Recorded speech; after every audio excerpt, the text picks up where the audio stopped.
Welcome to the review where I talk about the fourth Equestria Girls movie, and I can't do this. Let's start over. I don't like this episode of movie. It's a bad movie, and you should feel bad when watching it. Well, glad I got that out of the way. And let me go into more details about why I feel this way and why you should feel this way too. First of all, I do think this story is a tad uninspiring, to say the least. The basic plot revolves around the humans named Seven going on a class trip thanks to the funds they raised through that car wash I guess they had. Okay, that's basic enough, but what went wrong? Well, for one, the story and the new characters are uninspiring as well. Speaking of which... It's Flash, right? Yep, that's me. Why? Why are you here? Why? We'll get to them later. There are only 2 other new characters, well 3 if you count Equestria Girls Filthy Rich, and they feel not transparent, but they're there to serve a goal. Timber is there to be the love interest. Gloriosa is there to be a well-intended villain that goes too far. That's really it. You mean that's it? We see signs of death with Gloriosa's motivation and Timber's ties to the family camp, but again, that's really it. They are there to serve a goal and purpose. Compare them to other members of the main cast and see the difference. Describe the following Legends of Everfree characters without describing what they look like, what kind of costume they wore, or what their profession or role in the movie was. Describe this character to your friends like they ain't never seen any Equestria Girls movie. The more descriptive, the stronger the character, right? Sunset Shimmer. I think she worries a lot about what people think. Reformed bad girl. Known for doing a lot of harm at one point, but everyone likes her now. She was a unicorn. She's the group's focus. She keeps them on track when they'd rather give in to distraction. But after her fall, she became a lot more humble, a lot more teachable, a lot more friendly, a lot more open. And now she's a person. She's an atoner. She's regretful, and the writers continuously remind you of that. And she was evil, and now she's not. Gloriosa Daisy. She is definitely a character that... Gloriosa Daisy. I remember her. I hate these rules. She's like one of those people who work with children or like preteens and they gotta fake that happiness. That is her, and that's really all there is to her. Gloriosa Daisy.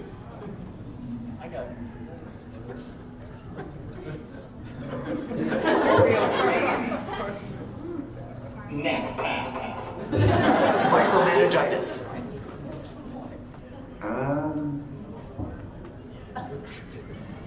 I have nothing to say. Twilight Sparkle. Meek, timid, socially awkward, way more stressed out about things. I mean, we're meant to feel sorry for her. Replacement Twilight Sparkle is a lot like real Twilight Sparkle. She is doubting herself, like Sunset Shimmer did. She's very curious. She's very interested in figuring out how the world around her works. Timber Spruce. He's a nice guy. Socially awkward. His only social experience is luring young girls into his camp in the middle of nowhere. That about covers that, I think. That's really all I can say about him. He's a nice guy. That's his entire character. He has a personality, I bet. 90% of his actions online are just making advances. He's the nice guy that one of the characters is supposed to fall in love with. I guess nice guy? You know what? I can't even describe his role in the freaking film. He is the replacement Flash, who is somehow even more unlikable. She's very grounded in reality and very reliable. Honest, she's very hardworking, she's super dedicated to her family and her friends. She's a person who wants to handle everything from the ground up. She has a funny accent, I guess. She's honest. Background character doesn't matter. Next. Applejack is a strong, independent orange woman that don't. Be rich. I don't know, it's just... He's financially motivated, but deep down inside he seems caring enough. There is nothing to him. He's not a character. He's just there. He reminds me of all the other characters I just described in that I can't describe him. He lets a broke tenant overstay their welcome, so I don't think he's all bad. Besides that, yeah. You're just supposed to hate him because he's got money behind it. The sirens. They talked. One of the sirens was dumber than the other two. There's the leader, the idiot, and the one nobody cares about. Smarter than the other two. A trio consisting of the leader, the comic relief, and the third one. I will call the neutral siren. See? You get it? You get the joke? Oh, okay. You got it. I'll go away now. Moving on, let's discuss the plot. The whole plot of the movie is around how the camp, which is a great place that Celestia and Luna had a great time in the past at, is in jeopardy of being lost due to filthy rich here. Did I mention spoilers? Yeah, don't watch a video called a review without spoilers, okay? Thanks. You're welcome. Also, Glory Daisy, and don't mind me, decides it's better to turn into an evil plant monster and trap the kids at this camp than, I don't know, telling the truth? As you do, I guess. Get it? Because she turns into a tree?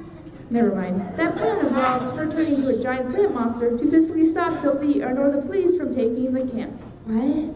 I don't understand this, lady. The only, I think, interesting part of this whole plot is Sunset, Natch, but also replacement Twilight's internal struggle with having the magic sparkle power up from last movie during her life by coming out again, I guess. A few things. Wasn't that only a thing because you had a crazy amount of supercharged magic? I get that you get magic a little later in the movie, but that's not a thing at the very beginning, right? I'm not sure. I'm not sure about half the things in this stupid movie. Anyway, let's just break it down or talk about it or like, whatever. Let's give them something to talk about. The movie opens up with replacement Twilight waking up from a nightmare that involved her sleeping in, and Midnight Sparkle, as the kids are calling her these days, returning to cause a ruckus. For future reference, I'm just gonna call her RT, because, yeah, retweet that shit, man. 420 blaze it, life, whatever. 420 blaze? Do it. So that's how you say 420 blaze it, and that's how it works for some reason. RT is still having these dreams until the gang arrives at Camp Everfree, which isn't like that other camp, don't worry. What's this plant? Make me itching stuff. Leave me alone. Anyway, this movie seems like it. But once the girls get there, they have this confrontation with Flash, implying of course Twilight won't come back and he needs to get over it. It's over, isn't it? Cough. This reminds me of a funny story. That's Vincent Tong. He plays Flash Century. He plays in the spin-off movies about how the ponies are not humans and they go to high school and he's like love interest. It's not important, Senpai, don't worry about it. The highlight of my Finn career. Well, at least we got these lines out of him. Cool story, bro. Wait, does that mean we're finally free of the dreaded curse of Brad Flash Century? Could it be?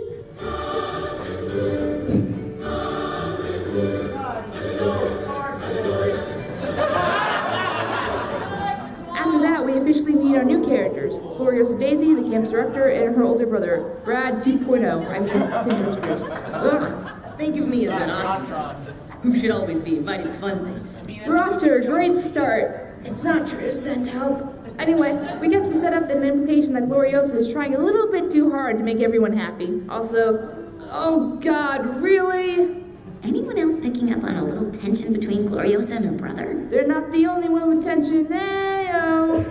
The girls get their assignments and, oh my god, I'm going to die. Also, space is gonna give you nightmares. Right, so Timber is implied to be older since he staffs the camp, like 18 older, and Twilight's still in high school. FBI should be knocking on his door in a minute. You can't see it, but I'm trying. This is sick and wrong. And then comes the most one-dimensional addition to this whole movie. Man. Yes, man. Human in shape but satanic in spirit, man likes to spend most of his time destroying things because he is worse than the devil if he was a pedophile.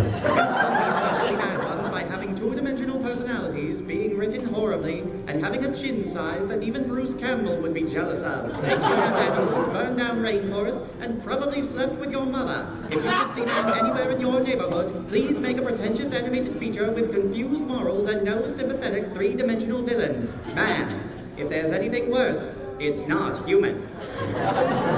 Why is Filthy Rich even a villain? In the show, he's implied to be a partner with the Apples and a good salesman. So are you saying you just made him a villain just because your story needed an easy scapegoat in the form of a greedy businessman? Oh, that's what you're saying. Right. After the girls get assigned their tents, oh, this happens. See how my villain light works? Effective, no? Huh? Oh, I guess so. It's revealed that Twilight has special sparkly magic powers for no reason. Okay, there is a reason, but it's not a very good reason. Plus, magic is overrated anyway. See?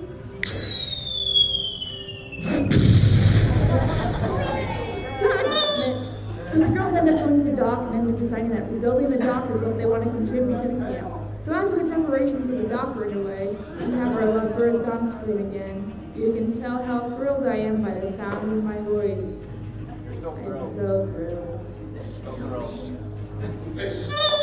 Kill me now! Picasso nudes. That's not the only noodle I'm good with, baby. I'm not gonna stop, so don't ask me. After it gets dark, the group is treated to a campfire pit. Also, I'm gonna get lynched by the internet if I don't make this joke, so.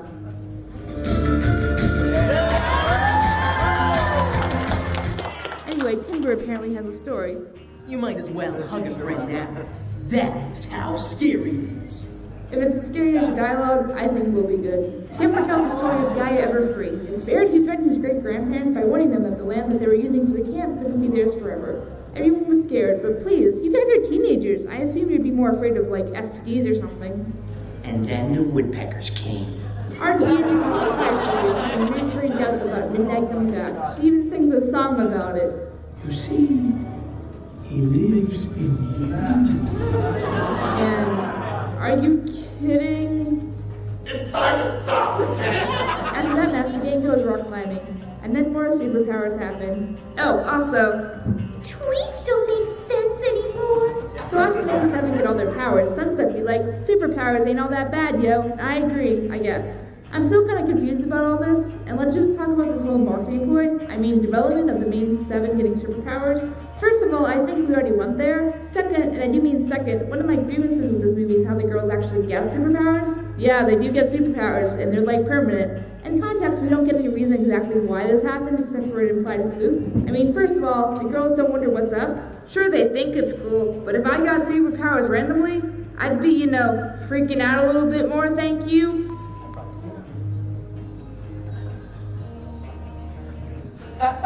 What? And there's another fact to think about. What about these girls' parents? How would you react if your child suddenly had magical horse powers? What do you mean you suddenly have magical horse powers? What? Or like a doctor? What do you mean you have magical horse powers? There's something medically wrong with you. Or like a science person? You have magical horse powers. We must science this. Or like I think the government might be interested in this? What do you mean you have magical horse powers? Do you want to be an Avenger?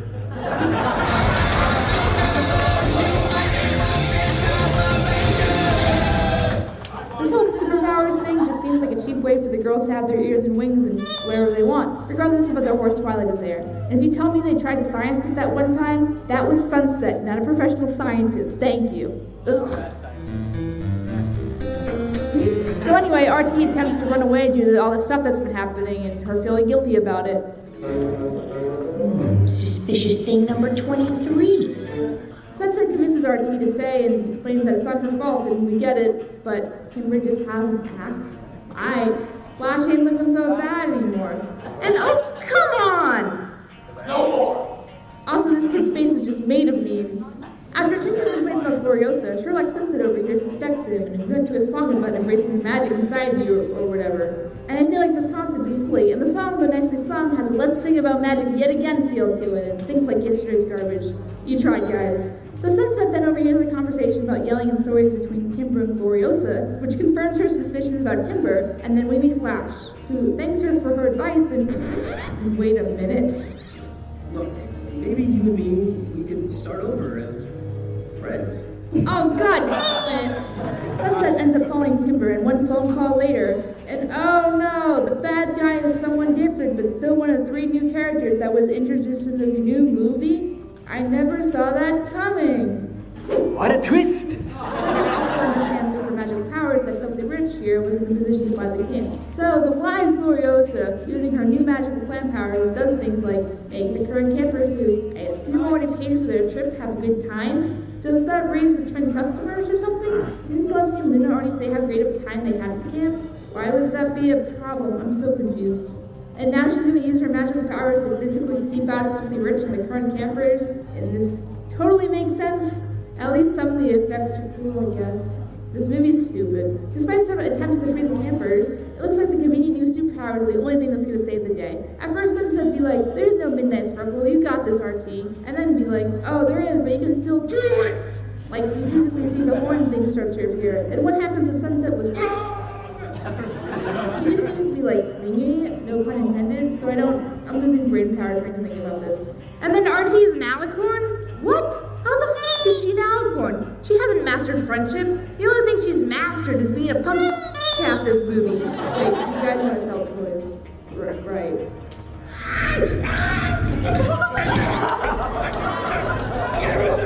Hans from the battle with Gloriosa sounding like derp, that Power Rangers transformation and newly acquired. After Gloriosa powers down, she apologizes and then tells the truth for once. And the group holds a spontaneous ball that raises money to save the camp, and of course it does. In the end, this is just frankly a weak movie. The villains and their motivations are weak and unconvincing and a little confusing. The seeing another love interest that doesn't really add anything except to sell toys. Magical powers that frankly don't make any sense, that I feel like are only there to make the ponies look more relevant to the story. And it turns into a whole mess of ideas that, let's face it, are being written on the fly depending on how many Equestria Girls movies get greenlit. I only point these things out because I feel like there can be improvements made to the series as a whole going forward. You can tell which changes are requested by Hasbro, which are from the actual creative team. You know, like the new boyfriend, and we're using the pony looks, and probably the camp setting as a whole. But the show has always been a balancing act of exploring creativity and storytelling while taking the jam Hasbro shows up their exclusive products that they want to sell. That's how things like Princess Cadence becoming an alicorn, see an older video for that, and it was like the Twilight Corn herself, baby alicorn hellspawn here. And other aspects of India have become part of the show. The interpretations of the main 6 here are totally weak as well. With the exception of Sunset, everyone just feels like they're serving a baseline goal for their character. Like, I feel like Horse Rarity would never say something so selfish in a decently dangerous situation. I just don't know that I'm quite ready to give up my weekly trips to the spa. But Rarity the horse likes pretty things and girly things and pampers herself, so why not? You also have to remember that these are different characters than the horses. Despite how they look and act, these horses have different worlds, different experiences, and like are in high school, so you have to keep these differences in mind and write these new interpretations with these worldviews in mind. And still try to distinguish that they are different altogether. It wouldn't be if like someone cloned you as a baby and both you and your clone grew up in different countries. You and your clone have the same tendencies, like similar things, but when keeping in mind aspects like culture, experiences, memories, and worldview perceptions, you're not exactly the same person. This is the same case here. I think the story team just wasn't as strong here. Call it a rush project, a small budget, a cluttered story, it just comes off as flat. Hopefully we can improve this for the future though. Maybe. This is great. Guys, clap.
Wait, you forgot to tell him to subscribe.